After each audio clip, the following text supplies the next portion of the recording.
giving you the real from A to Z surrounding the Dallas Cowboys. News, updates, rumors, transactions, takes, and more. So strap up, Cowboys Nation, and start your day off with A to Z Sports. Live with Will Steele. 3, 2, 1. Here we go.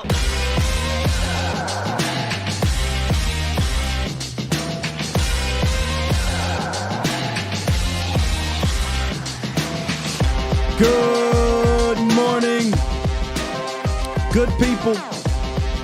Welcome to this Tuesday edition of the Skywalker Show. We are streaming live on YouTube, and of course, I am your host, Will Skywalker. Steele, boom! You see it, yes, sir. We're picking up part duh of our hindsight series, and we're talking about the Cowboys running back room, and not just the running back room, but the running game, right? I feel like those two things are obviously tied together. So we're going to take a step back in the time vote, and we're going to talk about why I think this thing was doomed from the start, and why the Cowboys are really playing reindeer games with this group. And obviously what I personally think the Cowboys should do moving forward at the position, which if you've been around, if you've been here for the last, I don't know how many years, it'll sound like I'm a broken record. I'm going to say the same things I said last year in the offseason, and I'm going to say the same things I said the previous year. And it revolves around not just one particular player, but a group, not just a group, but a how. And we'll break all of that down, and then eventually we will get into the reviewing of said running back room, who may return, who shouldn't return, who will be here, who won't. And we'll talk about that with you guys. The Bomb Squad. What's goody? Bomb Squad! Call in line today, 351-999-3787. Now, normally, I would have a roundup, right? I would have some nuggets, some news or whatever, but not much is going on. And I'm not about to just throw anything in there. I said, I want to get down to business. I want to get right into this thing. Shouldn't be a particularly long show because I'm going straight to the root of the issue here, and we're getting right to the meat and potatoes of the show. I'm kind of going to start off this thing with a bang a little bit. Stick with me, Cowboys Nation, because this running back room really dates all the way back to around this time. Now, granted, the Cowboys are sitting at home a little earlier. This conversation kind of got started in February, I think, of 2022. So about a year. This conversation started last year. With Mike McCarthy making headlines, making waves, and kind of getting the Cowboys Nation and sports world, not even just Cowboys Nation. You had shows and everybody talking about it with his statement of, I want to run the damn ball. Y'all remember that? He had, I think it was at the owners' meeting or something. It was something going on in February, and he came out and had this whole impromptu interview. It really wasn't impromptu. They sat down with him. He had his Obama Brown jacket on, the tan coat. And he started talking, and he had this quote that got everybody in a tizzy. He said, quote, "I've been where Kellen has been. Kellen wants to light up the scoreboard, but I want to run the damn ball so I can rest my defense. I think when you're a coordinator, you know what you're in charge of on the offense. Being a head coach and being a play caller, you're a little more into. I don't desire to be the number one offense," the Cowboys were. "I want to be the number one team in the league with the number of wins and the championship. And if we got to give up some production and take care of the ball to get that, then that's what we'll do." The irony there, because they did give up production in a certain area, just not the one we thought. And they did turn the ball over less, 100%. That they accomplished that, and they managed to score a lot of points. And the world went crazy. I mean, everybody. It was like, hey, wait a minute. We can't go in the dark ages, et cetera, yada, yada, yada, right? Whole time, I was like, let's see what he does, man. Because actions speak louder than words. You can say this. We've heard McCarthy, hey, I watched every single play in my barn of the Cowboys in 2019. Then he gets a job and he's like, hey, dog, I was just playing. I ain't watch all those plays. Jokingly or not, I don't believe he did. So the whole time, I'm like, let's see what he does, because actions speak louder than words. And then time starts to pass, right? Free agency happens. The draft happens. The second wave of free agency happens. We're getting into mini camps now, right? Then we go on the dry period. Then we get to training camp. And all that talk about, I want to run the damn ball, before training camp started, to me felt like talk. Because if you really were, I want to run the ball type of team, your actions would have backed that up, right? And I don't think that's the case. First of all, you traded for a premium number 2 wide receiver, right? You did not draft a running back until the 6th round, and that running back wasn't a complimentary back to the room. You didn't draft an offensive lineman until the 5th round. You did not bring in an outside voice to be a run game coordinator to help you out with that. And then when you really think about it, Mike McCarthy never really was about that anyway in his DNA. So as the kids would say, like, the math wasn't mathing. It didn't quite add up to me. And then you get to camp and you see the things that they're doing and you start to piece it together. I'm not saying you need to be a run team. I know how I feel. You don't need to be a run team. What you need to do is have a plan for it and be efficient at it. And the plan can not just be about the scheme, but about the room as well. I didn't think there was a plan in that room. We'll get to all that. But then camp happened. This specific quote right here was going crazy.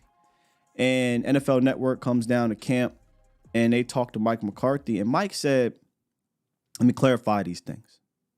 And you got to listen a little bit here. Here's Mike McCarthy in camp clarifying what he meant when he said, I want to run the ball, protect the defense in February. Well, I'll say this. I think the quote was more towards, the change from 2020 to 2021. So, but I think if you look at run attempts, I think will be similar to between 21 and 20, or 21 and 22. So, at the end of the day, it's about getting the ball distributed to your perimeter players. Obviously a big part of our offense the last 2 years, primarily with Zeke and Tony. So that part of it's going to be different. But we really wanted to build off of what we established. I liked our run game, particularly last year, the last 2 years. Yep. So we thought we just needed to prove some things. I think the biggest difference for us will be more protection and in the pass game. If that went too fast for you, I'll just pretty much highlight the 2 things that stuck out most to me. I remember when this happened, we talked about this specifically. But he said, if you look at run attempts, I remember last year he kept talking about a number. This past season he kept talking about a number. It's always been about a number for Dallas. It's never really been about the quality. It's been about the quantity. It's never really been about the how. It's been about the numerical number, right? They want the number. They want to hit 30 or whatever the number is. Oh, the more times, it's just like anything. The more times you do something, the better you get, yada, yada, yada. False. I don't like that approach personally. And then the other thing was, and this is what really, to me, pretty much put the stamp on it. I was already feeling this way. We were talking about it. And then when McCarthy kept saying, at the end of the day, it's about getting the ball distributed to your perimeter players. I said, Mike, you ain't slick, man. What you said in February, your actions, and sometimes he'll say some truthful things. And I truly believe that. I mean, go look at what you did. Ushering in the West Coast offense, trading for a number 2 wide receiver, right?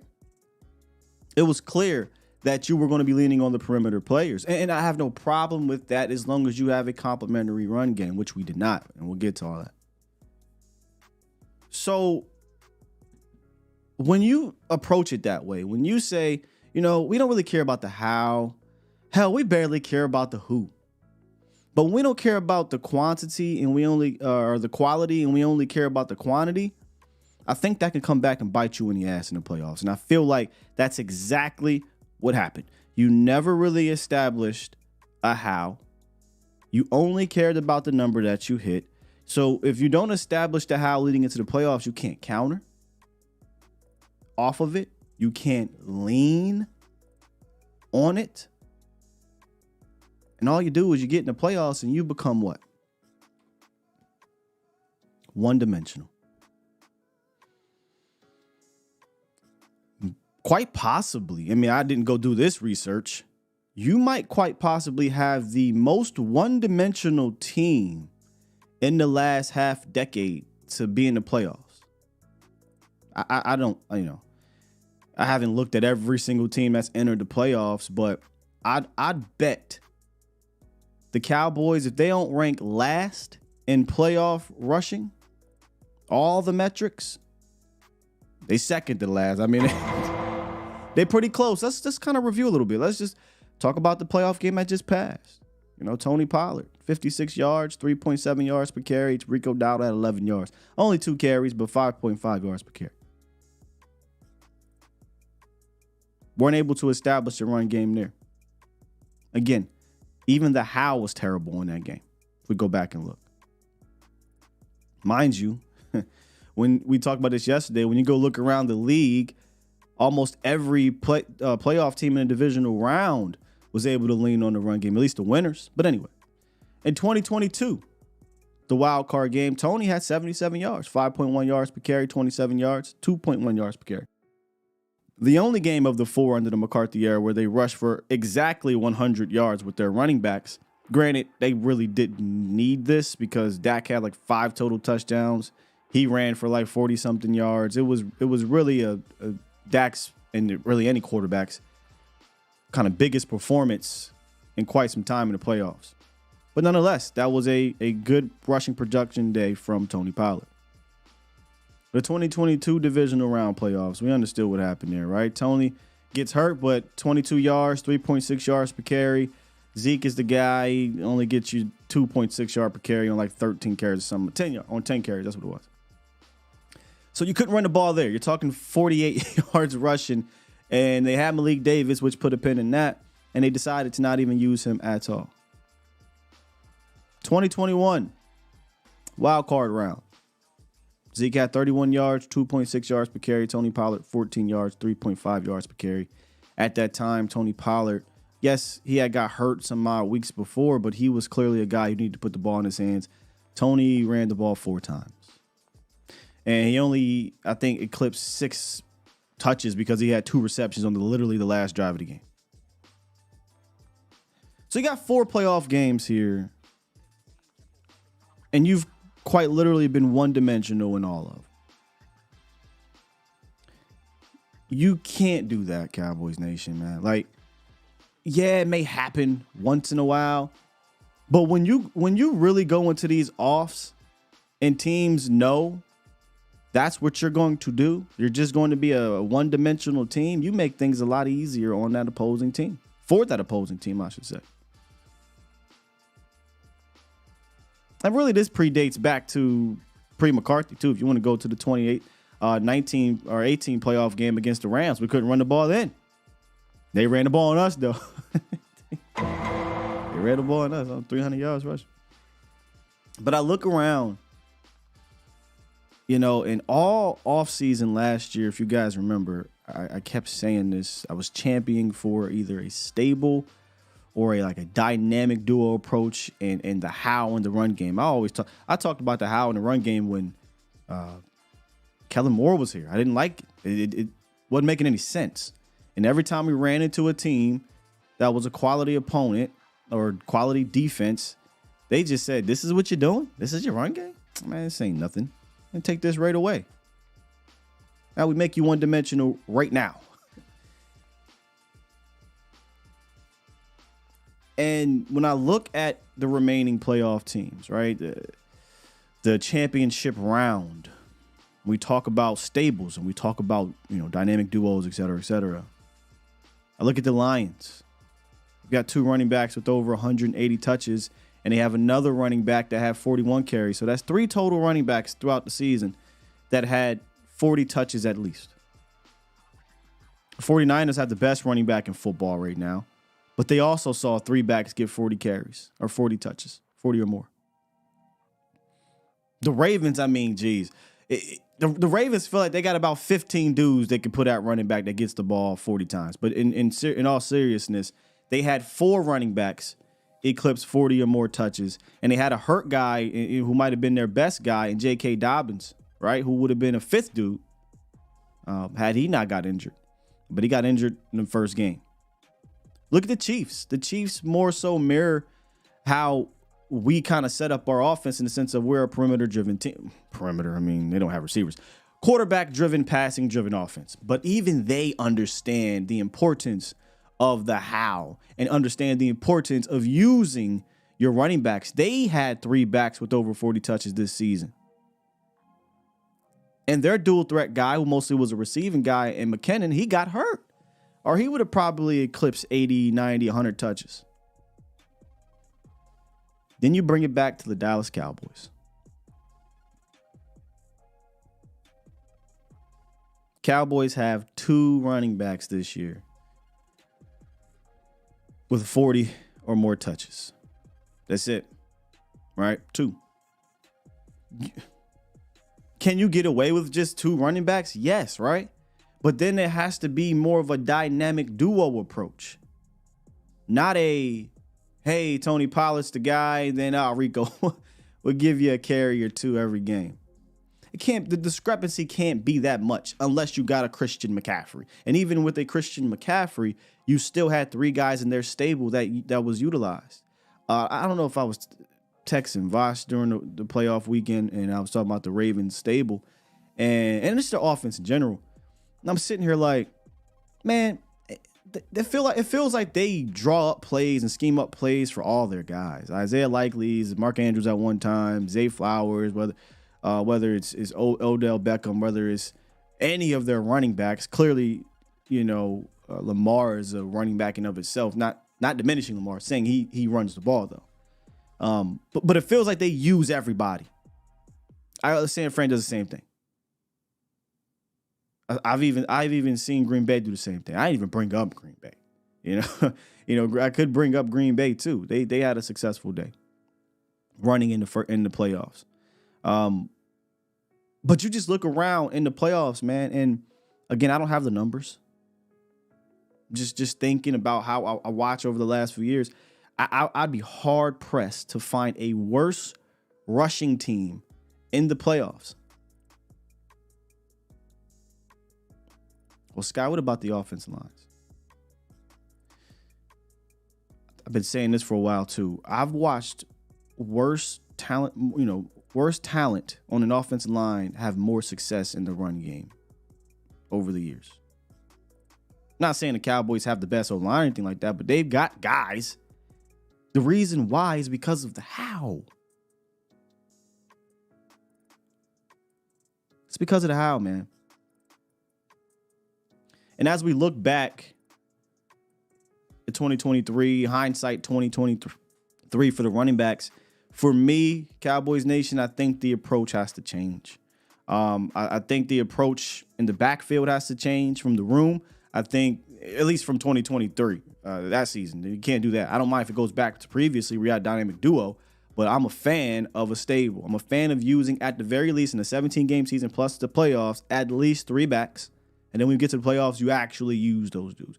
Or as you're building up through the playoffs, you actually have a process in place to where you say, okay, we can lean on this in said playoffs. I think those things have to change. If they do not change in 2024,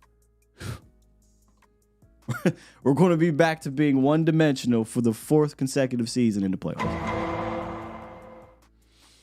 I don't know how many times you think you can play with fire and think you'll get away with it. I mean, well, shit, we haven't gotten away with it.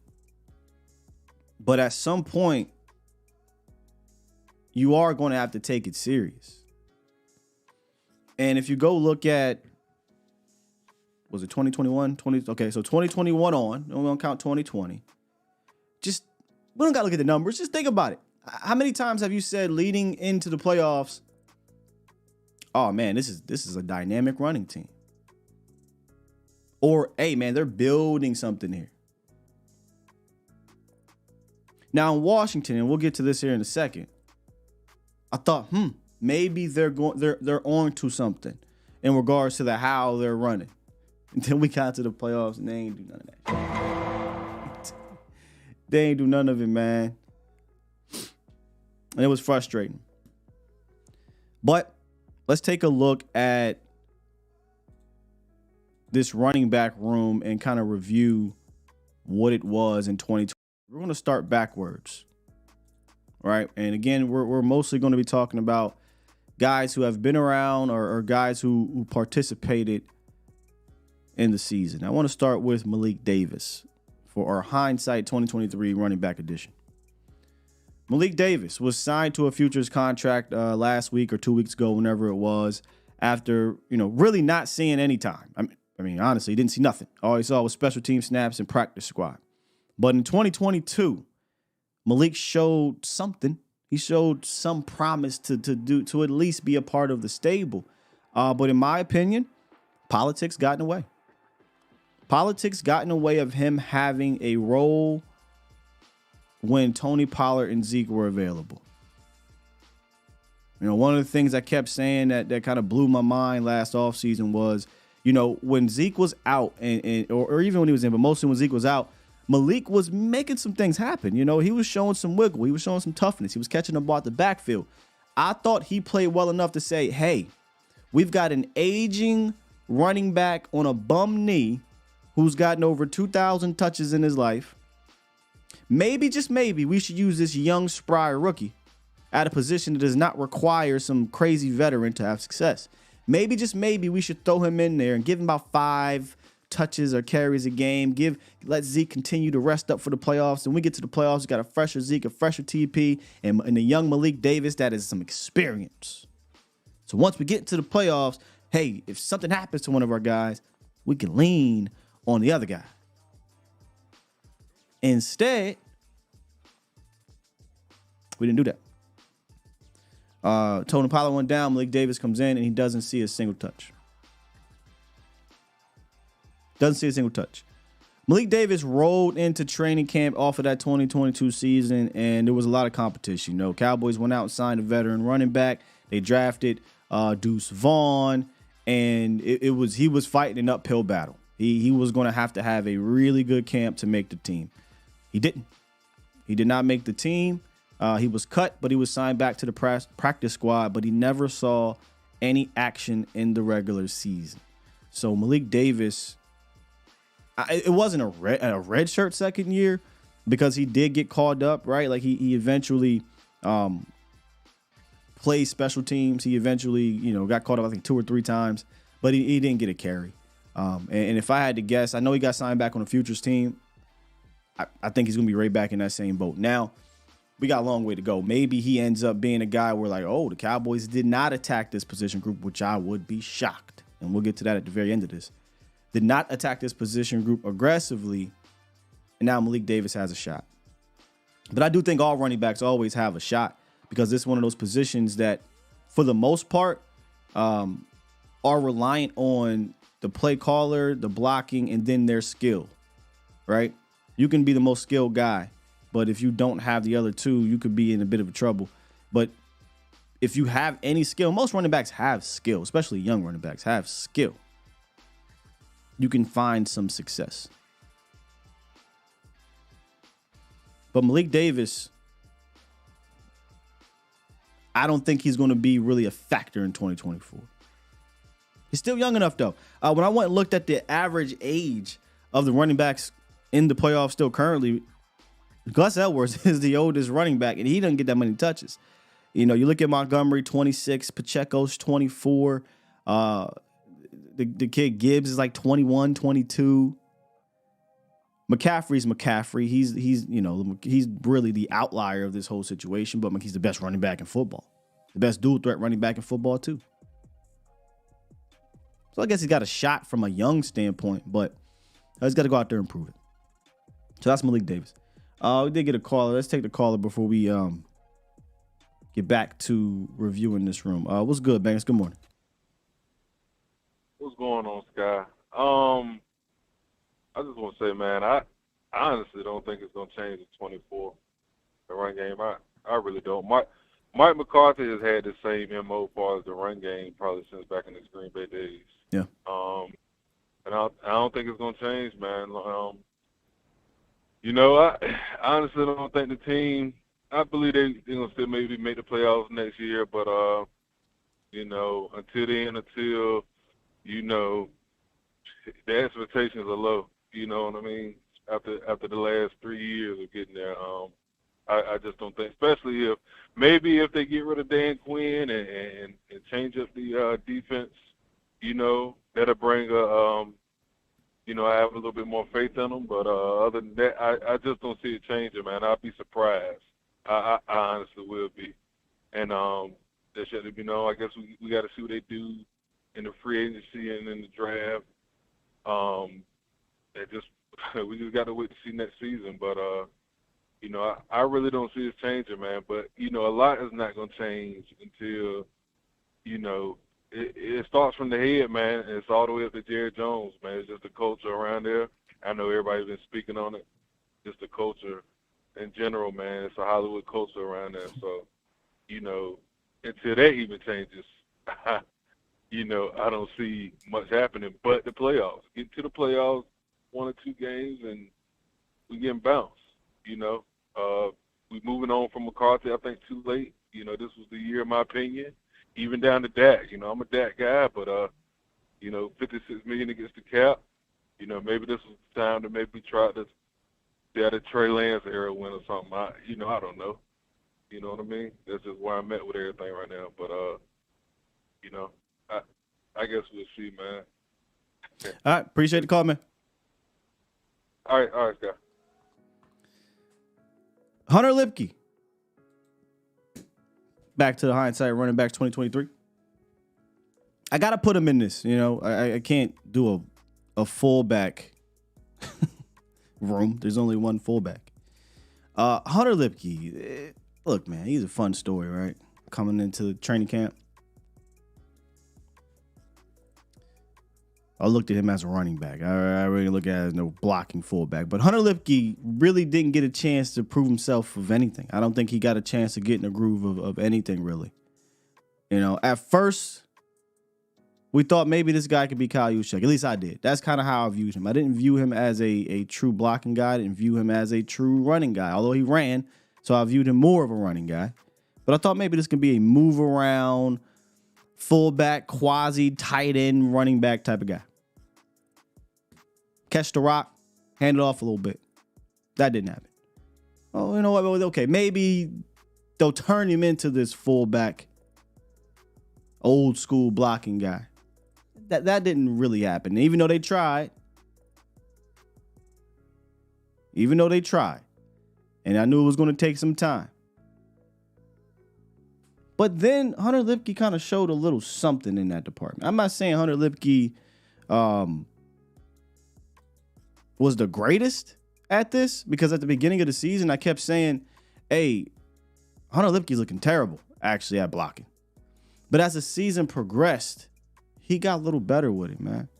And I gave him a hat tip after this Washington game. In fact, I came out of this Washington game thinking, okay, maybe we're using the Washington game to set up the playoffs, because we were seeing pre-snap motion. We were for running. We were seeing pre-snap, at-snap motion running. We were seeing Hunter Luepke, leading. Shouts out to my guy, Professor Rowe. We were talking about Hunter Luepke. He's like, hey, man, you can tell. He spoke with a running back coach. He's like, you can tell he's gotten better with his eyes as a blocker. And I'm like, man, that's exactly what has happened here. He 100% got better because he didn't change physically. He's always going to be a 240-pound fullback. But he got better in how he was seeing it. Just go back again. I always bring up the Jets game. I want to say even the first game of the year, but the Jets game is the best game. He had like a lot of snaps in that game. And you could just see he wasn't comfortable. He got way more comfortable in his technique as a blocking fullback.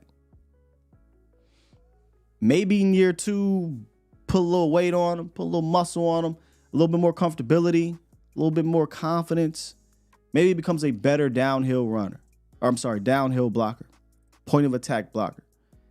But I didn't see anything that would lead me to believe he's going to be, the use check or hell, I barely saw anything that would say he'd be the fullback that Green Bay had under Mike McCarthy.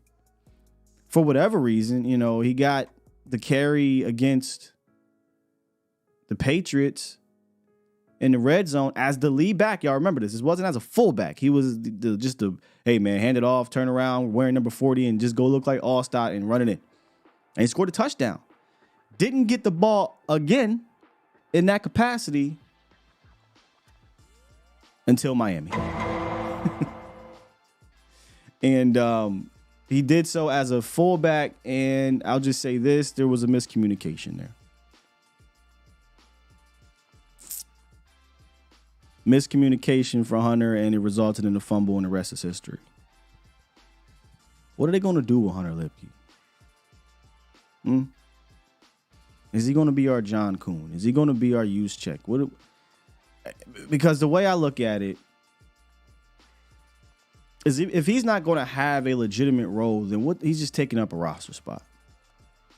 And what frustrates me about, again, I don't understand why we did what we did against Washington and came out in the playoffs and did nothing of the sorts. Luepke, I think, in 5 of the last 6 games, he played 8 or more snaps. And in 5 of the last 6 games, in the playoffs, he played 1. And that 1 snap, the Cowboys were backed up inside their 10. Came out in, I think it was 21 personnel. The tight end was Schoonmaker. Fullback Hunter Luepke, and we ran not a play action. They didn't even try to play action. Under center, straight drop back, bomb to Brandon Cooks, and Cooks. What a weird play all in general, and that was it. That was the last we saw of Hunter Luepke. Why put so much Hunter Luepke film on in the Washington game, and then get into the playoffs, and we don't use it coming out? We don't do any of the pre-snap motion at snap. We're not doing the wide zone. We're not doing the pin pull. We're not using him, maybe play action, dump it off, or hell, just use him as a lead back. None of it to start the game. Then when you do bring him in that, I think it was the second or third possession, you bring him in backed up inside your 10. And you don't use him. You don't run it. You don't let him block. You don't have him moving around. So if he's not going to be a legitimate part of the offense, I hate to say it, Hunter Luepke hive. I get it, man. We all have our guys, our players, our pet cats. But this is not personal. Get him off my team. It's not him. It's not you, it's me. If they're not going to use him, use that for another roster spot. That's all I'm saying, right? Like I'm not coming at the guy. Now, we'll get to playoffs. We'll get to training camps, mini camps, and maybe he will be better. Maybe he'll get better. Sure, whatever. But for me, his usage was I'd have given the Rock eyebrow.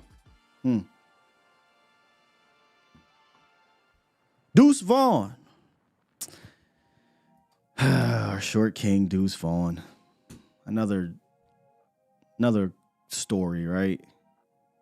Feel good story. I'm all about rooting for the short kings, man. 6th round pick. We all know the story, right? He's the son of one of the Cowboys scouts. They take him in the 6th round. We get the feels and all the other good stuff. And then once that wanes off, it's like, okay, what can you do for me on the field? Well, we get to camp. He makes some cool little plays. We get the preseason. He makes some cool little plays. And we get to the regular season, and all that shit just went to bed, man. Deuce never really got those wheels rolling, did he? He mostly got most of his action in just garbage time. It's like, hey, man, run the clock out, bring in the backups. We're going to run Deuce Vaughn. He just never could get going, man. Blowouts, backups, small guy. Didn't make any big plays to really stay. He made some plays in the Jets game. I'll give him that. But not enough to keep him on the field. And then they said, okay, we've seen 4 games of pretty much garbage time. And then when he did get in, we had to ask him to block. That didn't work. So you can't be a blocker for us, which we know that's the case. We aren't seeing the big plays. You can't play on special teams. You can't do anything on special teams except punt return. Yeah, we're going to need that roster spot, buddy. So then Deuce Vaughn went on the inactive list for essentially the remainder of the season. The thing about even the Deuce pick, once you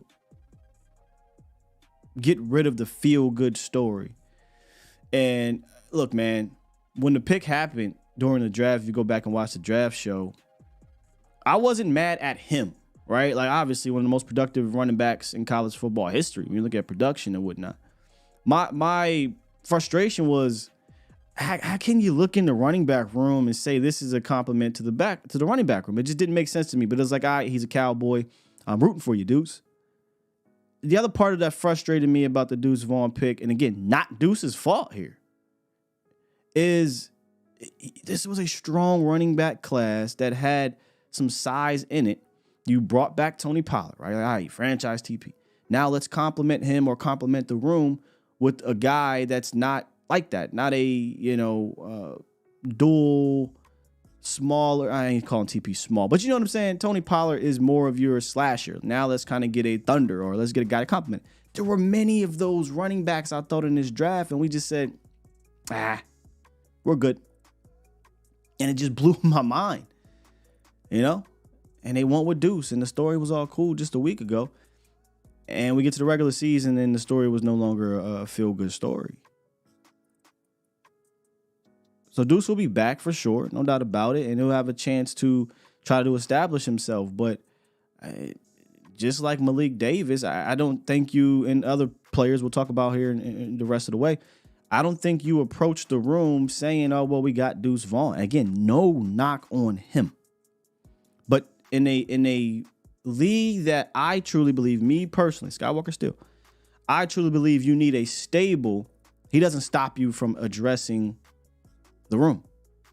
Could he be a part of it? Fine. I have no problem with that. If you go look at Darren Sproles first year, he ain't do shit either. Right? But then Darren Sproles became a part of the backfield. He wasn't, just counted on in the backfield. So that's cool, whatever. But they're going to have to address this room.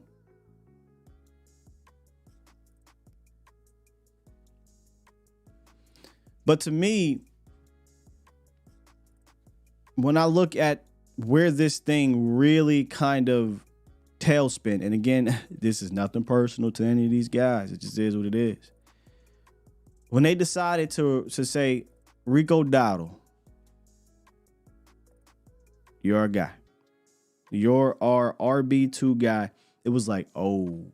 I mean, that almost solidified it to me that, oh, they don't really care about the how. They don't really care about this room. And again, it's no knock on Rico, because Rico is going to work his butt off. Hard-working dude. I'll call him an angry runner, right? I gave him the whole the baby barbarian and how he runs. But on the other side of Rico was, this is a guy that's always injured. He's been always injured since college. And we're relying on him to be our running back too. Under the assumption, by the way, my assumption was that we're going to continue the tandem, right? Hey, Tony's going to get 200 something. Rico will get $180 or whatever, right? Touches. I'm talking about touches, carries, whatever. I thought we were going to run this 2-back tandem, right? So I'm like, all right, man, look, let's just be real. He's going to get hurt. I mean, the running back position is tough in general. This guy always gets hurt. He's going to get hurt. You put all those touches on him. He has never touched the ball that much. I love his attitude. Love how tough he runs. But we better have a backup plan. And we get into the season, they ain't even use Rico Dowdle as a backup plan. Like, they didn't even use him as a true, RB2. They used him essentially as a backup plan. Rico ended up finishing the season with 89 attempts, 361 on the ground, and 4 total touchdowns. But he had 7 or less carries 13 times. on the season. 13 times. Rico Dowdle was never viewed as a tandem back. And hell, I'm not even here to say they're wrong in that. The problem is, if Rico Dowdle wasn't viewed as a tandem back, then maybe he should have been RB3 and you got a legitimate RB2 or RB1. And he's a part of the what class? Stable. Didn't happen for Rico. They treated Rico as just a spellback. They treated Rico as a guy. Hey, man, all right, Tony's got 3 carries. You go get 1. Tony's been in there for 15 snaps. You go get 2. All year, it was that way. 13 times, 7 or less carries. And there's a whole lot of times he got like 5 or less and 3 and 2. And it just made no sense. I look around the league, and I told y'all about the remaining teams in the NFL that have, stables. This is 2023, man. The year of one running back is gone. And if you do got that guy, it better be a Christian McCaffrey, who was not only the best running back, but also the best pass catching back. It never happened. Never happened. So when you don't have the plan behind your top guy, when you don't have the how, what you end up getting is a very discombobulated running game. And then to finish it off, Cowboys Nation, Tony Pollard. Tony Pollard gets the franchise tag in the offseason after a gruesome injury. He breaks his ankle and tears this and tears that. Gets the surgery, has successful surgery, comes back. But when he got that tag, if you guys remember back then, to me, that pretty much was the writing on the wall that this was his last year. I didn't think they were going to go back into the paying the running backs a lot of money. I just didn't think they'd go back into doing that. One of the things that could have made the tag more valuable, and this is something that also we talked about last year as well, was, first of all, you got played. You tagged Tony, which, again, no disrespect to Tony, man. We're talking about running backs, dog. Like, I could draft me a running back. You can sign me a running back for less than that. And I love Tony, but it's running backs. Anyway, so you tag Tony, and then the running back market starts to work itself out, and you're like, damn, I could have got me XYZ for this? For nothing? Essentially, nothing. Yep, you could have. And the question became, will they give him an extension? They're not extending him. They just tagged him. He's coming off an injury. No, it's not happening. But what could have made that tag more valuable to me is if they move forward in 2023. Granted, it could have been a lame duck season for Tony, but if they move forward treating Tony Pollard as a dual threat running back. Now, he finished the season with 267 attempts, 1,061 rush yards, and 7 total touchdowns, right? But if he was going to be the guy that when you look into the room, Rico, we're not really looking at you as a true Deuce Vaughn, you're inactive. Hunter Luepke, you're the bison foil. You ain't really. Malik Davis, you ain't. And they were truly going to lean on this guy to be the only running back, the true running back. You absolutely had to treat him as a dual threat. Somehow, some way, this man managed to have less receiving yards on 16 more receptions and a career low in yards per reception.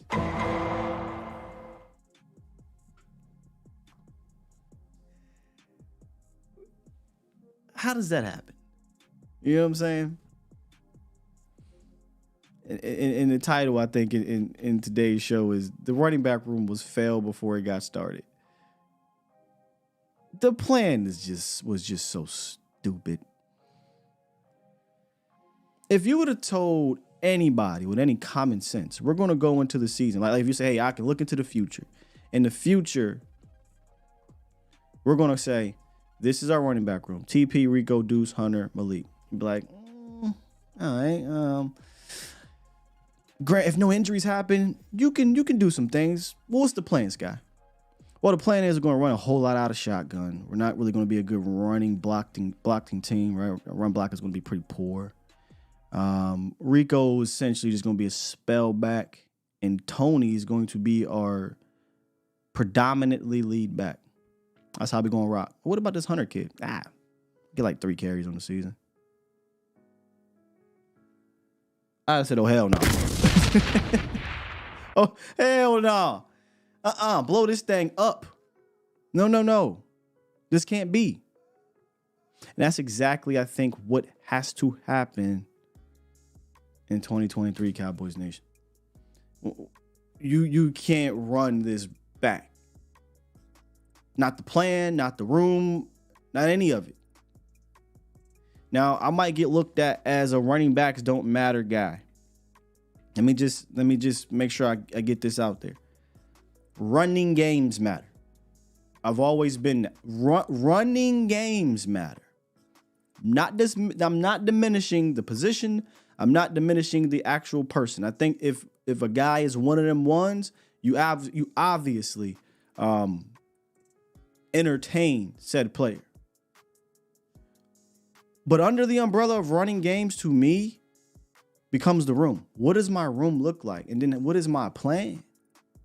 If that is what our room is going to look like moving forward, and that is what our plan is going to be, Cowboys Nation, we're going to be right back to this. Right back to this. Being one-dimensional in the playoffs. So McCarthy, Solari, McClay, Steven, whoever the hell, y'all need to go sit down. Look at what's happening in these playoffs. Understand the importance of a running game. Establish a real plan of attack. Establish a real stable. And I feel like you be better off. You will be better off come playoff time. I'm not guaranteeing anything, right? I'm not saying that. But I do think you will have better production than this. Because you will go in the playoffs not being one-dimensional. And the problem, like I said at the top of all this, is that has never really been McCarthy's MO, at least post-Super Bowl run. Right? Like at least after he won the Super Bowl, it's not really been his MO. But I get it, y'all. We're going to get calls. We're going to say it doesn't matter. I 100% get it. But I'm talking about the running back room. I'm talking about the running back plan and what I think needs to be the solution for it. He needs to throw away his damn ego. Somebody needs to get in his ear, right? There needs to be a voice that says, nah, this has to change. Why in 2023 we were a predominantly zone type of scheme in years past, and in 2023 we switched to gap, and that shit ain't working. Then in the middle of the year, quite literally, middle of the year, the running back coach came back and we started going back to zone, but there wasn't really anything to accompany it. It was just basic stuff. Rip this thing up. Do not bring back Rico Dowdle. Do not bring back Tony Pollard. Do not bring back Malik Davis, although he did. I'm not trying to be harsh against them. Rip this thing up. By the way, I'll ask y'all if you want to bring them back, we can talk about it. Do not. I believe you move forward because if you look at this room, if you look at around the league, you get some of these young bucks in here, you draft a guy, you can sign a veteran. I'm fine with that. I would go the Detroit Lions route. No problem with that. Signed themselves a young veteran, David Montgomery's 26 years old, to complement their young rookie, and Gibbs. Now, obviously, it was backwards. They should say complimented. Gibbs complimented Montgomery, but they had a plan, right? But there's no need to re-sign TP. There's no need to re-sign Rico Dowdle, man. I hate to say it, but it's the truth. I can replace running backs a lot easier than any position in the National Football League as long as my how and my plan is there. If I don't have either or, then yeah, maybe you need yourself an Adrian Peterson type. But guess what? Even if you're Adrian Peterson or Derrick Henry, if your how and your plan sucks, 9 times out of 10, you'll just be Derrick Henry in Tennessee. Seriously.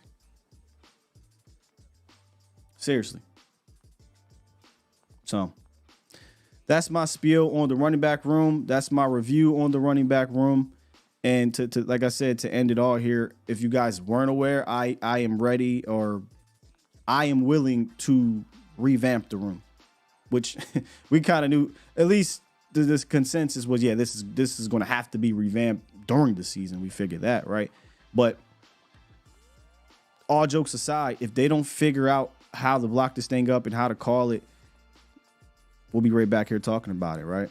We'll be right back in the playoffs saying 2025 a wild card game or whatever, 2024 wild card game, 3.2 yards per carry, 50 yards, 60 attempts throwing, out the playoffs. We the only team that didn't take this serious. Go watch Buffalo open possession, how they ran go watch the Chiefs, Detroit, the Buccaneers on the road.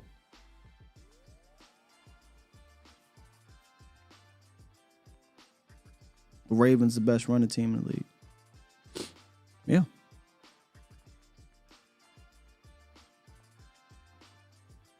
Of course, man. We did offensive line yesterday, brother. You missed it. So in our hindsight series, somebody said, are we going to get to offensive line? Go look at yesterday's show. We talked about the offensive line. We're going to go through all of these. We are in the off-season mode for those who are new. So I have to assume sometimes there are people who haven't been here particularly that long. In our hindsight series, we review each position unit, and it'll kind of look like this. And yesterday was O-line, today's running back. Good morning, Glenn. How we doing? Hey, good morning, Sky. Great show, great topic, and I feel a little embarrassed. I missed yesterday's show, so you may have already answered the question, but I'll just speak generally to the running game. Sure. You know, there's nothing like being a Cowboys fan, sitting at home watching everybody else, and they're all diagnosing the problem that we have, and it becomes very clear, and you can't run from it, which I love, because I just want to get down to it. But I guess the question was, and apologies if you answered it yesterday, but I am looking at the running game, running scheme, and the question I have for McCarthy is, is the reason why you can't run these multiples, these pulls that these other teams are running, is it because that's not part of your philosophy, or is it because we don't have the players to do it? And if it's the latter, I definitely think we may need to replace 3 of these guys. But again, I need to go back and listen to yesterday's show. But is part of the design issue McCarthy's philosophy, or just does he not think he has the personnel? I would say the former, Glenn. Look, we don't think Tyron Smith can get out in space. Tyler Smith, I think he can get out in space. I've seen Terrence operates better in space. Zach can't get to you know what I'm saying? So I think it's the former. I don't think you don't have the talent to be able to do it. Again, one of the things I always bring up is if you go look at offensive lines across the league and see even with great running games, find me 3 All-Pros on the offensive line, right? Maybe you can talk about the Eagles or Detroit Lions, but most offensive lines don't have 1 through 5 uber talented guys. You'll get a handful of teams, Cowboys, Eagles, Detroit. I will concede there. Like there's some top guys, but most offensive lines are filled with just players, right? And a couple top dudes. So I would say it's their philosophy. Say again.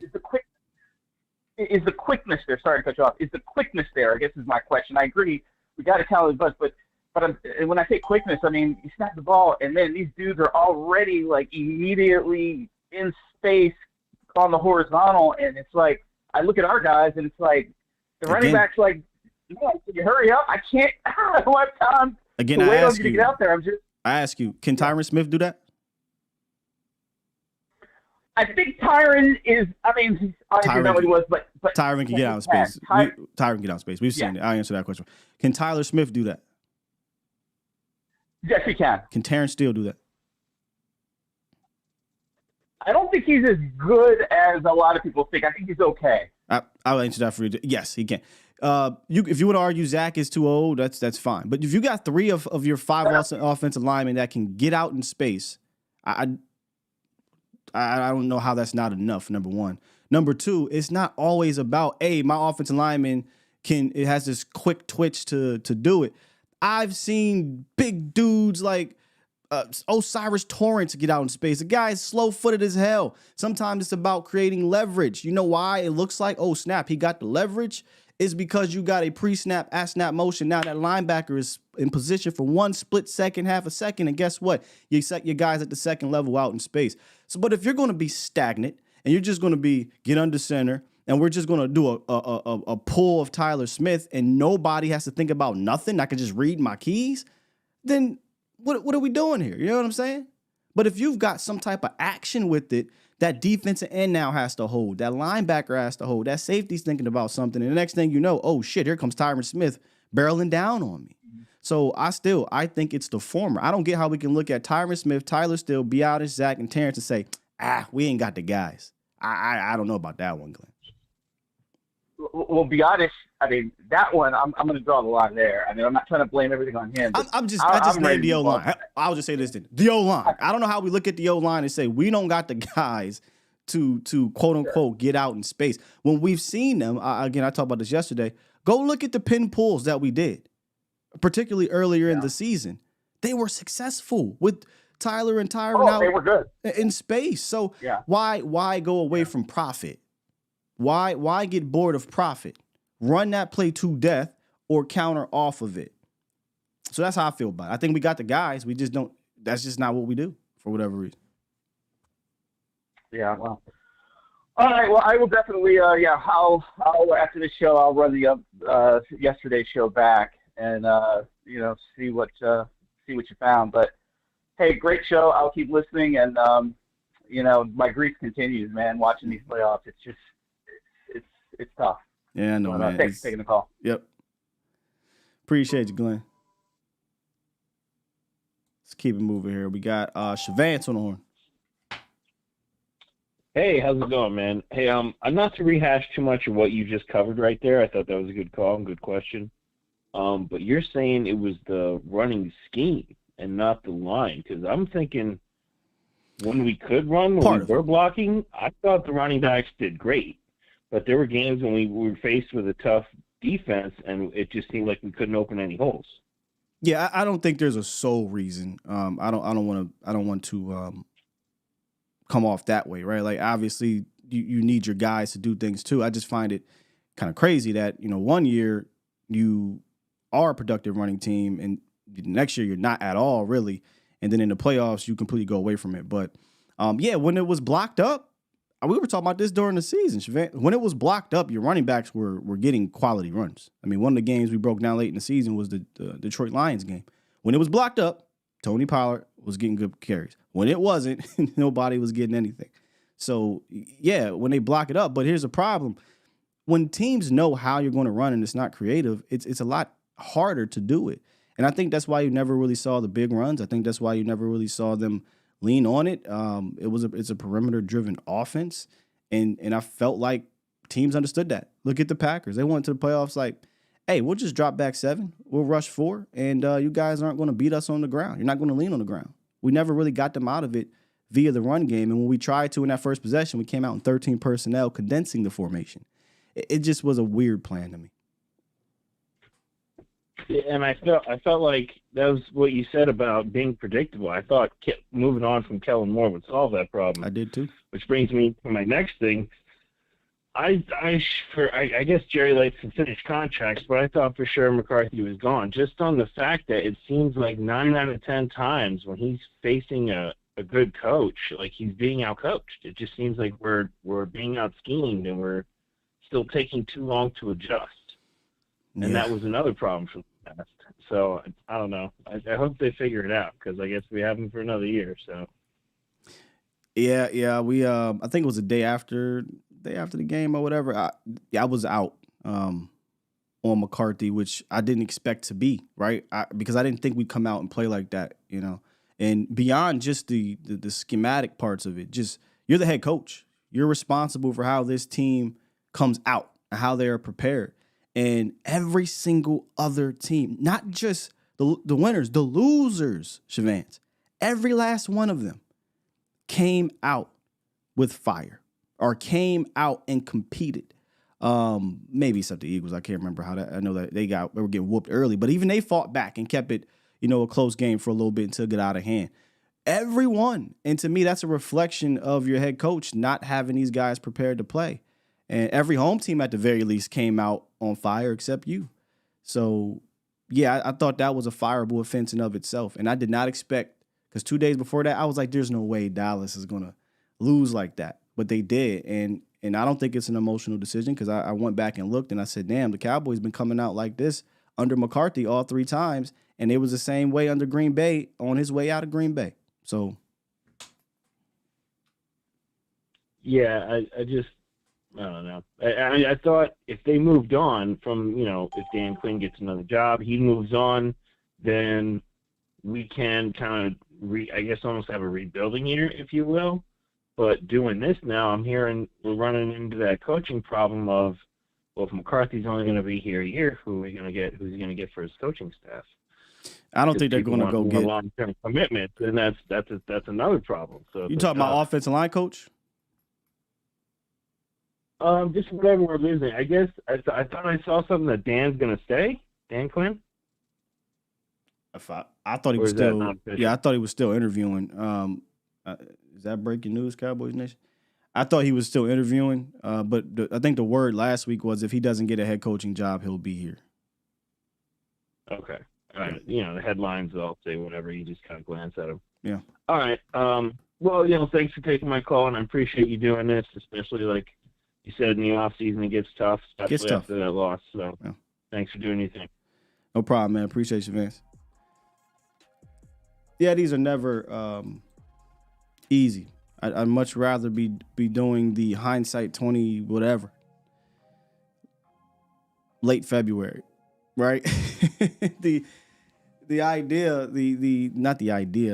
the goal is to be doing this late February after I'm recovering from multiple hangovers, right? And when I say hangovers, I don't mean drinking. I mean just being hungover by the wins, the lifting the trophy and the parades, and that's what we're supposed to be doing here. We're not supposed to be doing this in January 23rd, but the beat must go on. The beat must go on. I think we have 404 next on the horn. What's going on? This is Doug. Can you hear me? What's good, Doug? Nothing much. Long time listener, man. Appreciate your work. Thank you, brother. So I just had a couple things, and I appreciate the topic today. We need to be more deliberate on why we need a run game. I don't think we need a run game just to have a run game. I think we need a run game for one specific purpose. When teams go to too high, drop 7, rush 4, the run has to be the answer. Mm-hmm. And I'm looking across the league, and you can do it two ways. One, you could put your quarterback under center and make the run game easier, but it takes away from the pass game. It really makes your quarterback like a one-read guy. Doesn't really play to Dak's strengths. I don't know about that though. I don't know about. Go ahead. I only say that because I look at the Shanahan tree, and y'all gonna get sick of me, but I'm sorry. I see the Shanahan tree get under center and do either straight drop back or play action drop back, and that gives you that extra tick to scan the field. If you look at the time to throw wait, real quick, when you playing against Shanahan, the defenses aren't playing too high shells to try to stop the deep pass game like they do when they play Dak, like they do when they play Josh Allen, like they do when they play, and this is what I was going to get to, like they do when they play Mahomes. I'm specifically talking about being under. You said being under center means that you're now your quarterback is now a one-read quarterback, and I said I don't. Oh, the Shanahan is a one-read. It's a listen. We're going to let me not say one-read, but it's look. You don't have to navigate progression like other QBs. We're going to set the plate for you for the quarterback. That's the key to the Shanahan system. That's why all these average quarterbacks are way better because they don't have to do as much. You're not letting me finish what I'm trying to say here. If you get under center and you do a play action, if you go look around the league at play action, time to throw is much longer than when it's not a play action. Thus, you have time to scan the field. That's not to say that, Shanahan's first options aren't always there. I mean, a lot of times if they're there, you take it. I mean, that's just is what it is. Right. I'm not going to get bored of profit. But if you get under center, the rule of thumb is if I do play action, it's not to have one read. It's to, okay, now I've got extra time to scan the field, and maybe I can read deep to short. So I absolutely disagree in the sense of if I get under center, I don't have to be a one-read quarterback at all. In fact, that kills it in play action if you have a quality scheme to do that. So I will 100%. I was with you on getting under center, but I just didn't understand the whole, well, if you get under center, that's going to deter from what Dak Prescott can do. I think it'll help him, in my opinion, especially in play action. Well, we'll agree to disagree. But my point is I was looking at run games that solve the specific problem. 2 high shells, drop 7, rush 4. And the main one that I come to is look at Mahomes, Andy Reid. Look at the last game. And look at how they've been played.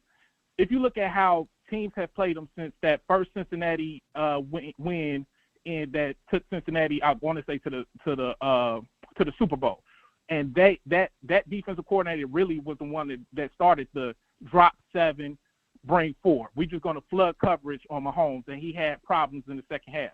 They played Mahomes the same way since then, and the key to them still being successful, they're not as explosive of an offense, but they can win these gritty games that we just saw this last weekend is because of the run game. And their run game is not out of the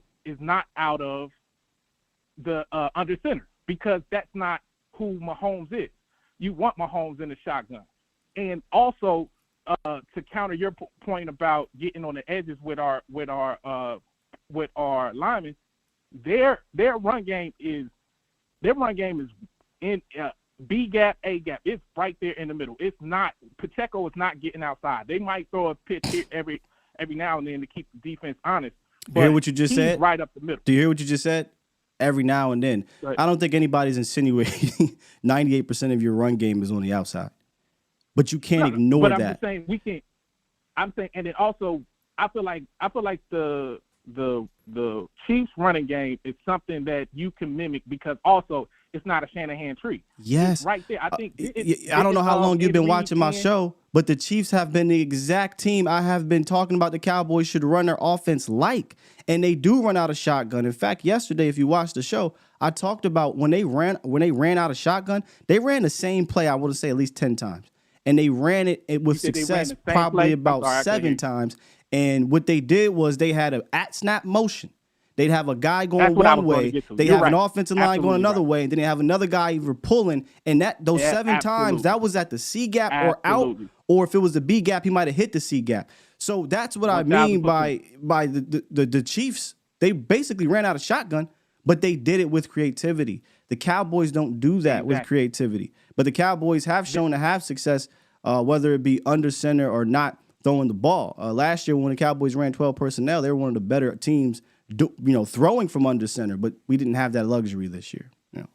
That's 1,000%. I was going to say that is that the difference between their shotgun run game versus our shotgun run game is the at snap motion, and it's at snap with a purpose. Like it's misdirection. We'll run it. We'll motion at snap, but it'll be the Miami motion out. It doesn't really change. Doesn't really. Pop motion works. I like pop motion. You know the motion I hate, Doug? I hate the motion when CeeDee Lamb's just jogging. What is that? CeeDee got to be more perfect. I'm just jogging across the line of scrimmage, and I get to the slot, and then maybe it'll work or whatever, but that's not with purpose. The pop motion has purpose, and that actually works. But I'm 100% with you in the sense when we say at snap motion is the motion with purpose. Pre-snap motion, that could be tricky. Sometimes it look like CD, sometimes it look like the pop motion. But we definitely need more of that, for sure. I think McCarthy because didn't McCarthy and Andy Reid coach together in Green Bay? I think he needs to sit down. I mean, it's going to be hard for him because he's going to be in the Super Bowl. But He needs to sit down with him, or at least just copy it, because they come from at least somewhat of the same. I don't remember. Line. It's not a Shanahan guy. Help us out here. I don't know if he was there during that. I think he might have been with Kansas City at that time, or San Francisco. Okay, at that time. But and then the last thing, and I'm gonna get out your way. I think we need to put money. We don't have to put big money, but I think we need to put money in the running back room. I say we need to go get Saquon. I don't like Derrick Henry. I say go get Saquon, and it's not going to take. You know what? Much. Let me shut up. It's going to be $20 million guaranteed over, let's say, 3 years. That's not big money. No. Go get Saquon. Let me go look at his 2022 tape, because I remember. Shouts out to my guy, academics, authentic, and some other. I remember some people just it didn't quite look the same, but hell, when I watched Saquon in some games, I was like, man, that's a good run. And he looked like he's spry. But yeah. I would say this. I would say we need to put more assets into it. I don't know necessarily it has to be big money, because I don't think running back is getting big money, bro. I don't. So are you trying to draft one? Yeah. Second round? Oh yeah. I'm all for drafting the back. The way I would go about it, Doug, is the way the Lions went about it. They signed a veteran running back in free agency, and then they drafted a young guy. Yeah, that's how I would go about it. So if it's Saquon, if it's Henry, then we have to make sure that back that they do draft is the heir apparent, and he's a compliment. But I'm still for signing a quality veteran. When I say veteran, Henry might look. We love Henry, but Henry got a lot of snaps, bro. And that's a lot. Yeah, I don't like Henry. I don't like Henry. A lot of carries. I don't like. But what I mean by that is, what Miles Sanders went this year. Who's the cat that went to New Orleans? The Williams kid, Saquon Barkley, the kid that went to Jamal Williams, Saquon Barkley, not Saquon Barkley, David Montgomery, something along those lines. Yeah. And then you draft a guy. That way you got a stable that you can lean on. You know what I mean? Another guy to look at, I think Zach Moss from the Colts, he's going to be available. I don't want him to lead the running back room, but he could complement the running back room. Something like that, and he'll be cheap. But, yeah, I don't want Buddy from the Chargers either. Please don't bring in him. Eckler. Please don't bring in Eckler. No. If you're not going to throw the ball to your backs deliberately, then there's no point. And no offense to Eckler, but I'm good. Go draft you. Go draft you that kind of change of pace back, in my opinion. Cool. Man, I appreciate your time, man. I ain't going to take too much of it. No, fantastic call, man. Appreciate you. All right.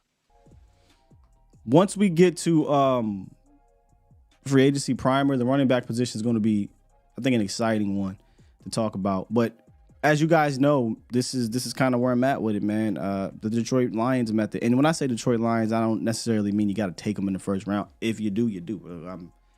I can care less about all this value stuff right now. That's a little disingenuous. I get value matters, right? But we're not picking in the top 10. It is what it is. So you just do what's best for your squad. But that's kind of where I'm at. Veteran guy in free agency, and it could be veteran, young guy. Saquon's a veteran; he's young. And then draft a young, fresh guy in the draft in the top 100. I'm not saying it got to be first or second round. We know running backs can be had throughout the draft. And I get it. The consensus, and we're going to talk to Foots about it. Running back room is not what it was last year. All I'm saying is every year seems to be some running back that comes out of the draft, or 2 or 3 or 4, that eventually does something good because of the situation they are in. Again, running backs are skilled in general. They're skilled players. Now, can you utilize those skills to the best of your ability on said team? If you're a team that does not do things to put those skills on display, then you will need one of them ones to overcome that. But I think this is a league now that is more of a scheme-driven league, and when it comes to run game, it's definitely a scheme-driven league to help the running back. So, yeah, it may not be a huge running back draft, but I promise you, we're going to be sitting here next year or the following year like, man, that dude in the 4th round, that dude in the 5th round, that dude in the 3rd round. That's just usually how it works. Let's talk to Poindexter. Good morning, sir. Hey, what's up, Skywalker? How you doing, man? I'm doing Look, fine, sir. this is my first phone call to anybody since the loss. I've been pretty depressed about the whole thing, but I was listening to you today, and I'm gonna try to stay on topic. Running backs. I really think that they should get that running back that's going to be the complement to Pollard. I think they should keep Pollard, but they need that complementary back to him. And as we said before, we need a running game. We need some pulling guards. We need that pin and pull. We need to, as you said, like Kansas City, we need to have some imagination in the running game. I don't know if Mike McCarthy is open to having one of what you call a run game coordinator, somebody that can coordinate the run game. I don't think that they put as much stock into the running game as they do the passing game, and 100%. I think that they should. Yeah, I think that they should, do that. Now, let me tell you something. I don't want to get off topic, but like I say, this is the first time since the game. The defense was deplorable, man. Curse is the green dot, right? Yes.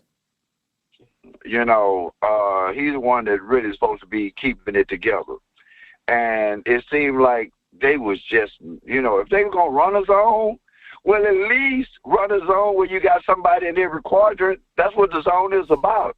You got three people over here, one person over here, and the dude running wide open. It's like, even if you're running a zone, it should be, that, so I don't even know. You would have went to man. Now, like I said, I'm off the subject, but I will tell you. That's fine. If you got McCwamu, if you got Thomas, if you got Wright, if you're not going to play them, get rid of them. Why you want to go to a zone? You can play man. I hate to go back to the past, but I remember the playoff game against San Francisco. They had a defensive back, veteran defensive back, Isaac Holt. He got burned, so they bring in the nickname Pup, Kevin Smith. Bring in the young dude, and he played. I don't see why you would have this kid out here with one arm. Had surgery right after the game. He out there playing with one arm, and you go away from everything you done because you don't want to play one of these fellas. I don't know what's the deal with McCwamu. You know what the deal it is with McCwamu? I think he got beat by Wanye Thomas, and they still didn't play Wanye. They didn't. That's put what I'm him, saying. If you're not gonna play these dudes, man, come on. You got these dudes out here, man, and I'm old school. If you out there stacking it up, bring somebody else in. I remember a time when, you were stacking it up, you stood by the coach. And if that dude went in there, if he stunk it up, then you got to go back on the field. But as long as that dude was playing halfway decent, you sat right there on the sideline. I feel your point, Dexter, but guess what you would have been doing? You would have been replacing 11 players on that defense. The problem to me wasn't an individual player defensively. It was the plan that you had. That you rolled out, and you set your guys up for failure with said plan. That comes with preparation. The J-Ron Curse thing, we've been talking about this all season. Why is J-Ron Curse a safety, a high top? No pun intended. How is he on the roof? Why is he back there covering? Put Wanye Thomas in the ball game, right? If you're going to run this damn big nickel and do it in coverage, then maybe you put a McCwamu in there. And you because he's a corner with some size instead of having, I don't know, J-Ron back there, Donald back. I don't know. But they definitely did not have the plan. And then you just rolled out there and you had players just getting whooped on. So it was rough, man. Yeah, it was really rough. But like I said, if you was playing man-to-man all year and you was worried about personnel, you got to put the people out there. You just got to put them out there and see what they do because that zone was not working at all. They did not know what they was doing with that zone. Problem is they got whooped in man too. You know what I'm saying? The three of their biggest plays came in man. So they had no answer. That shows to me that when a whole entire unit is lost in that manner, you got out coached. Yeah. You got out coached. Yeah. Oh man, but I was talking to my partner, if we like, okay, let's flip it. Maybe Green Bay is on a roll, and maybe they just, they just that good. Let's see what they do against the 49ers. Play them boys Everything tough. that Dallas should have did against Green Bay, the 49ers done. This man here, Jordan Love, he throwing across his body, across the field, and them dudes wasn't wide open this time. You know what I mean? No, because he played a real defense. The dude that was wide open, But if they ain't wide open, he wouldn't hit nobody. Well, we don't got Fred Warner or Dre Greenlaw. Yeah, they was wide open. Oh, and I wanted to tell you, man, it was funny. I'm a basketball referee, right? That's right. And now, I have to kind of, I do, when you do the free throws, you got to settle people on the line. Yeah. And you have to say, hold your spots. And now when I go up there, I say, here we go. 2 shots. Here we go. One shot. And, it was one fan. It was one fan that counted. That caught it in the stands, And he said, that referee, But, I do that now. That's fun. That's fun, man. Yeah, that's a good way to settle them down, when they get on the line. Usually you just say, hold your spots, Here we go, sound really good, But one little fan on the side, he caught it one day, But hey, man, look. That's what I do. That's what I've been doing. I've been pretty busy. That's why I can't really get to call in. We got lives outside of this. The only reason I called now because I got fired from my job, so I got to go get another job. Damn, Poindexter. Hey, man, look. Well, good luck. Good luck in your job search, brother. Yeah, one door closed, another open. There you go. There you go. I got my first job at 19 years old. I worked for 35 years. And now I'm at Social Security age, so I'm just trying to finish off paying off this house and shoot, I'm going to go to the Golden Acres and hang out, you know what I mean, with the old folk, But it's funny because your mind is not old. Your body is old. I'm 63 years old in body, but my mind is still young, So that's funny. That when you get to this age, man, it's funny because you're still young in the mind, man, but the body don't work all that well. But, hey, to be 63 out there running with these kids and stuff, I'm blessed, man. I'm about to say, man, if you can still run, you can move like that, you're drinking your water, you got your mental together, man. You're blessed. You're blessed, and wish you nothing but luck. Man, look, I just went through my battery, my MRI, my ultrasound, and everything. No high blood pressure, no diabetes, no, fine. So I am truly, truly blessed. Appreciate you, Poindexter. And we're gonna look. And close. Look, I seen all these people talking about, I'm throwing away my jersey. I'm finished with the Cowboys. Man, I don't care about that. I'm going to be back next year. We're going to have a draft. We're going to, hope going to spring eternal. And we're going to be doing the same thing we doing, man. You keep up what you doing, man, because we need it. We need it. We need to convalescence sometime. You know what I'm saying? But, man, have a glorious day, man, and God bless you and your family. Thank you, sir. Appreciate the call, Poindexter. Good one there, man. Hey, Special K, you was a goddamn fool, dog. Low key it was. What'd you say now, Chuck?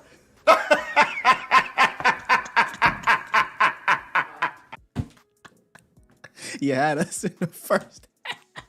What'd you say now, Chuck?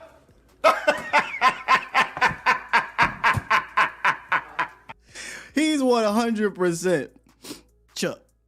100%. Shouts out to Poindexter. I always get a laugh, man. Nice little smile after he gives me the Cowboy stuff. I'm just envisioning, Poindexter at the line of scrimmage. You ready? Here we go. And giving the ball to one of these high school kids, and these high school kids probably like, what the hell are you talking about? Unless you watch the Cowboys, you know what we're talking about. But good story. I almost called you Chuck. What'd you say now, Chuck?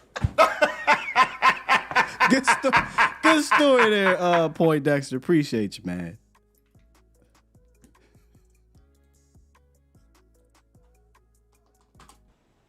.302, you on the show. Good morning. Sky, what up, man? Long time listener, first time caller, man. Appreciate Welcome you to the taking show. the call. Hey, get to talking about this running back room. First things first, Tony Pollard pulled 1,000 yards out of there. I can cuss, right? Oh, He yeah, pulled man. 1,000 yards out of there. I don't think that was necessarily on him. With that offensive line and us being a zone team last year, and then the next year we come and we just trying to block it straight up. You mentioned the bad second level blocking, like all that stuff right there. Tony Pollard, I think, did okay for what he was given. Sure. Tony Pollard is a scat back to me with the ability to run in between the tackles if you have it set up right. With the zone run, Tony Pollard can then choose the cutback lane or keep pressing it front side or find that hole that eventually opens up. Yeah. You know what I mean? It's not necessarily his fault. But I also come to think like, all right, Ronald Jones shot himself in the foot by missing them 2 games or getting suspended. I kind of wonder what would have happened with just having a bigger running back in the lineup. I agree. Deuce, Vaughn, but I had Ronald Jones as a sneaky guy to make this roster just because of the way he ran. But he didn't get a shot. You know, he got suspended in camp and then he didn't play in the preseason because they didn't let him. So, yeah, I thought he could have a shot. He did it to himself. Did it to himself, yeah, man. And then he got hurt, actually. He got hurt secondly, at the end of camp and then suspension. That's what it was. Yeah. That's what it was. Okay, and then secondly, we're a yak team. Why are we not with CD Lamb and my boy J-Seth first? How come we not doing the under center, like you said, play action, give us more time to throw, but starting the game off with those dump offs, starting the game off like we're a passing team, but we still can't abandon the run completely. And so I'm just trying to figure out why wasn't it a lot of, like you said, a lot of pre-snap motion, or why did it stop? Why did the pre-snap motion stop? Why did the action stop? A lot of that is, I think, due to just McCarthy's old. I say this: as much as we believe there's a truth to when Dak gets in the playoffs and certain and things aren't going right, he has that wide-eyed look and we're like we don't know what's going on type situation. I think McCarthy is the same way. I think he's the same way. I think he gets to the playoffs. Well, this is his first year calling plays, but I looked at the history of how he prepared his team. I think there's something to McCarthy in the playoffs as well, and that's something that some people kind of prepared us for in the offseason. And call it optimism, call it blind. It really couldn't be blind because there was some precedent, but call it, hope, whatever. I believe, okay, he learned his lesson from past failures. He learned his lesson from failures with his former offensive coordinator, and there's no way we're going to get into the playoffs and be, stagnant and not prepared. Well, that was the case. We were stagnant and not prepared, bro. So he's got to do a 180. Yeah, I absolutely got to do a 180. Hey, man, I appreciate your time. Appreciate the call, and I'll definitely be calling back. Still be listening. Thanks, man. Help. Good stuff. Appreciate it. Yeah,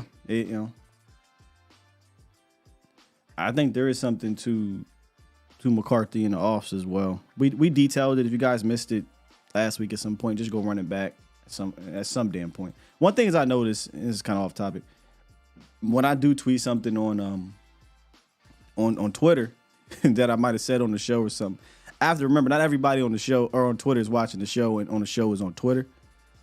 And people are like saying stuff under the comments. I'm like, oh yeah, I talked about that on the show. Yeah, I also mentioned that. I'm starting to kind of reel back from Twitter, man, because you can't.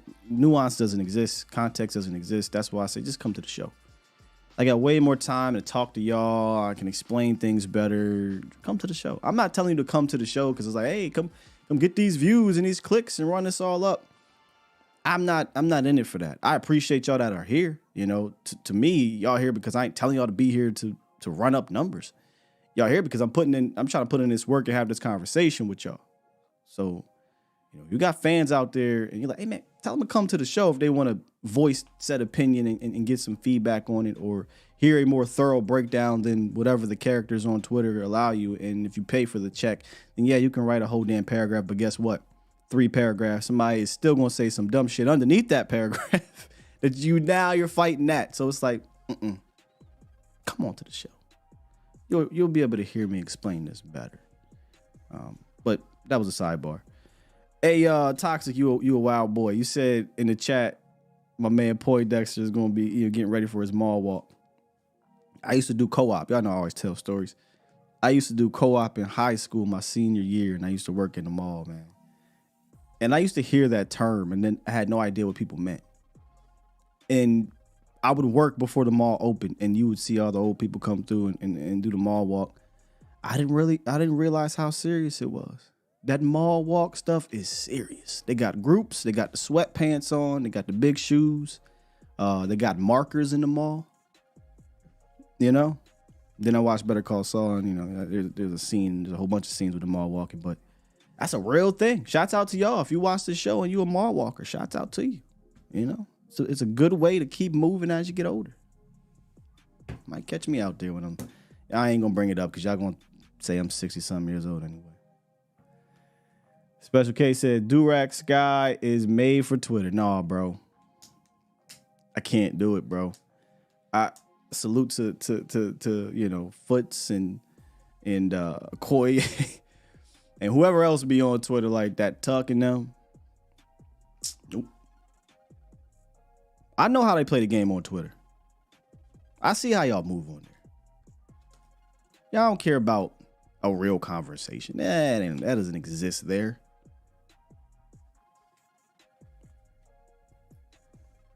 So I move a certain way on that platform. You come here for the stuff that's broken down in detail. I'm not for all that. I can give a damn about. I know Brother L gonna say I can get the check mark and get paid. No, I do not care. It's too much you got to do to even live in that world of getting a check like that. I'm not even trying to be. I don't even want to get that big. I'm gonna be honest. People are crazy on Twitter. Nuts. Oh, that's cold. Skywalking the mall. Skywalking all the way to the mall. Yeah, I probably will be a mall walker. I'm going to keep it a bean. I got on the Monarchs. Anybody watch Better Call Saul? How he pimped out the old people? Boy, Saul was something, man. Saul was something. Justin D, the coaches and leadership matter in the playoffs. Sure, man. And then when that isn't a thing, what do I always say? We got to overcome it, right? And, I'm starting to be with you, Toxic. I don't know. Because how much more talent we going to get and we can't overcome it? I don't think you can just talent your way through the playoffs no more. There's too many well-coached and run organizations to do that. DC said that's why I completely stay off of Twitter.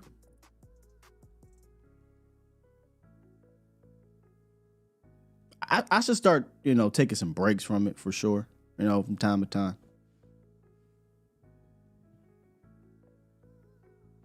So imagine, I think you mean talent alone is not enough, Toxic. This ain't college. I think that's what you meant, and I agree. Because there's a thin line between the playoff team and a not playoff team. There's a thin line between a Super Bowl contender, in my opinion, and a playoff team. I think the line is very small, and the talent line that's why you see a Cardinals beat the Cowboys, a Jets beat the Eagles. You know what I mean? You see that. Hire Chip Kelly as the run game. Look, I don't follow Chip enough in college to even remotely know what Chip is doing there and if it would translate into the league. I just remember when he was in the league, he was a no sir. I don't know about Chip. Y'all have to talk me into that. Yeah, the cat from where Allen go to? Wisconsin? Big boy? I do like him. Not gonna lie. I do like him. We'll get to him. I'll give y'all a tease. Next week we have, I think I already told y'all about this, but we're starting to put the details together, me and Foots. We've got our Senior Bowl watch list dropping next week. It'll likely be a combination of a live show and a premiere. I don't know how I'm going to do it yet. Me and Foots are going to record the show. We got our top 10 guys to watch at Senior Bowl, and that'll really kind of begin the draft stuff. But I do know about the Allen kid, though, for sure. Wisconsin? Okay. Yeah. All right, let me get to some of these super chats. Shouts out to the original OG. Super chat. B Bird dropped 5. It said, in my opinion, the running game starts and ends with the O-line. I think the talent is there, but our scheme is archaic. Do you think we'll move to a Shanahan scheme? No, I don't, bro. But like Doug said, and like, we've talked about before, it doesn't necessarily have to be Shanahan. I've often brought up Ben Johnson. In previous years, I've brought up whatever the hell the Washington football teams were doing, because whether it's Bieniemy, who comes from Andy Reid, Nagy, he probably gonna let us, but I snatch Nagy up. I know he wasn't a great head coach, but I snatch him up, run our offense. I said Ben. Who was the cat? Was it Scott Turner? Norv's son? He was a guy we talked about last year. But yeah, one of those schemes I think would complement what we do on the air. But that's not how Mike McCarthy moves, B Bird. I don't think we'll go to a different guy like that. I would love it though. I would love to go grab somebody from one of these schemes. Toxic got people being toxic everywhere. Toxic Splendor Poppy says, super chat, drops 2 and says, Sky is right behind that caller. Get the info, fam. Sky is right behind that caller. Not sure what you mean there, brother, but I appreciate the donation for sure. Jay Lombardi starts from the top. Yep. 100%. Toxic said you need an organization. In the NFL, you need the organization. Where'd you go? On the same page. From owner down to the grounds crew, it all matters. I agree. We are one of the very few organizations that I don't believe the order is a straight line order. Or if it is, it's ruled with an iron fist. You know what I mean? Is Slowick or Pete Carmichael available? I doubt Slowick will come take a lateral move here. And he's probably getting hired as a head coach. Panthers, maybe, since they got the young. Think about that for a second. How crazy would that be? I talked about Stroud a lot, Slim. I think it's very important. The who. Like, where is a young player, but specifically a young quarterback going to? I think Mahomes is unbelievable. The best quarterback I've ever seen. Not the greatest technically, Tom, right? Because he's the production is there. I don't think Pat's going to be far behind, but Mahomes in this generation, he's this generation's Elway, generation's Unitas, Tom, whatever the hell you want to call it. Remove your Cowboys biases real quick. Remove your hatred for your quarterback, right? Do you honestly believe Patrick Mahomes would be Patrick Mahomes with Jason Garrett and Scott Linehan to start his first 3 years of his career, and then Kellen Moore for the next 4 years, and then Mike McCarthy? Well, we'll leave Mike out. Let's just do that, because by this time, we know who Dak is. We know Dak can help out all these damn coordinators, but he ain't had one of them ones. In all honesty, do you believe Patrick Mahomes is the greatest quarterback of our generation, whatever, under Scott Linehan, Jason Garrett, and Kellen Moore? I don't, man. I just don't. And that's why I believe it is important where you go. It's important who you have. Peyton Manning. No one knows about Tom Moore. Tom Moore is a legend. I think he's still doing this thing. I don't think Peyton Manning is Peyton without Tom Moore. I don't. So I think it's important. Is Stroud year one Stroud with Frank Wright? I don't know. I mean, it's something you can never know, but I have a hard time believing that. So I believe, going to a certain place is important. The coaching, the leadership, et cetera, is important. And if the kid in Carolina gets Slowick, he didn't have a great year. He's got the talent, but he didn't have a great year. I think he'll have a better year. How much better? I don't know. But I think he'll have a better year for sure.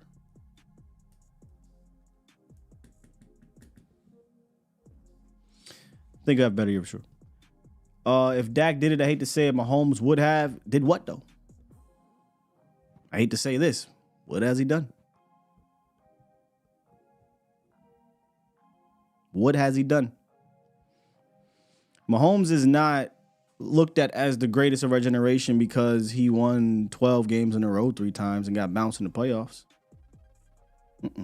Mahomes is viewed as our greatest of all time because when he gets to the playoffs, number one, he performs, and number two, he doesn't win a Super Bowl without his coaching and his running game, right? When can we say Cowboys had coaching and running game in the playoffs?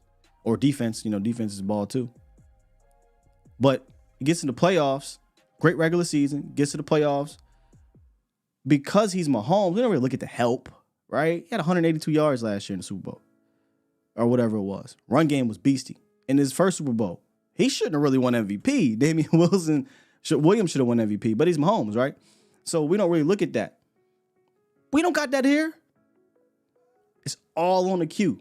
So if we get to the playoffs, excuse me, we're going to say, hey, dog, we need you to do it 4 times in a row. I don't believe that one.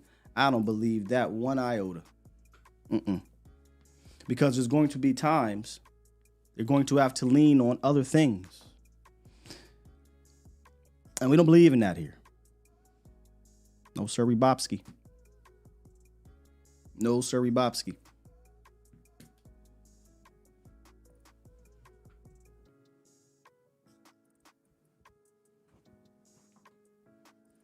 Who else? Hell, it took Josh Allen, fantastic talent.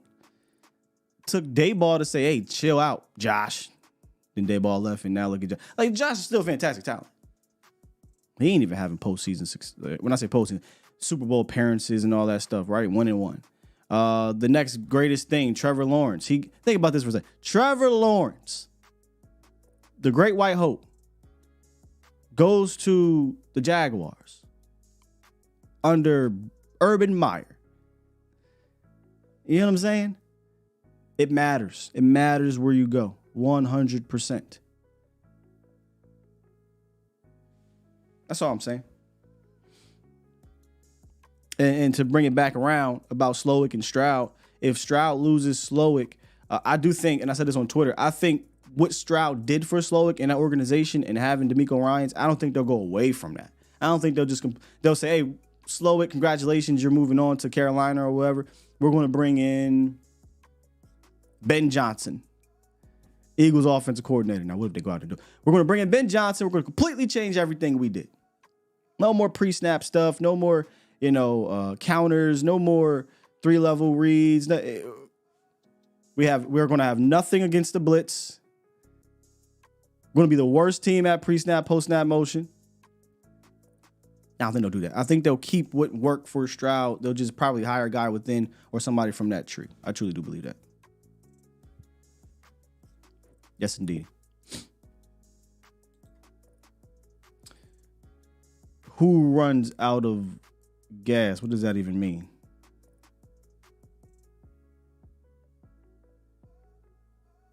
Oh, the guy up here. See, I'll be having your own little show within the show. Toxic said, the last one here, Scott, I just don't understand why people would not want to make it easier for you, for everyone, if it meant winning or losing. Egos, man. Egos in this organization is a real thing. Egos in football is a real thing, but it should always be about making things easier for everybody to reach the ultimate goal. Should be. All right, man, let's get up out of here. Press this button. I'll be back tomorrow. We got another edition of a Hindsight series. Still waiting on this Dan Quinn news. By the way, before we get out of here, the Atlanta Falcons coordinator was hired. Where was it at, y'all? Carolina or something? I can't remember where it was. The Atlanta Falcons coordinator was hired to be a defensive coordinator elsewhere, and I had tweeted out something that I said yesterday on the show. The longer the Cowboys wait on Dan Quinn, the more these assistants will get hired. Although I don't believe we'll go after one of those assistants anyway. But that's the game they're playing. And it could also mean that, well, it doesn't matter if he gets hired. We're going to hire from within. I do due diligence, right? Interview guys. I don't like the whole, well, we're just going to go with the guy in-house. Granted, no matter if I like Joe Witt or not, if Joe Witt is going to be a success or not, you still should do due diligence. So with that said, press the goddamn button. Push the goddamn button. Push the goddamn button. We'll keep our eyes and our ears open on this Dan Quinn situation. If something pops up, we will be talking about it tomorrow. If not, we're moving along. Our hindsight series picks right back up where it left off. I'll give you a hint. We will remain on this side of the ball tomorrow, for sure. All right? Appreciate y'all. Love you. Peace.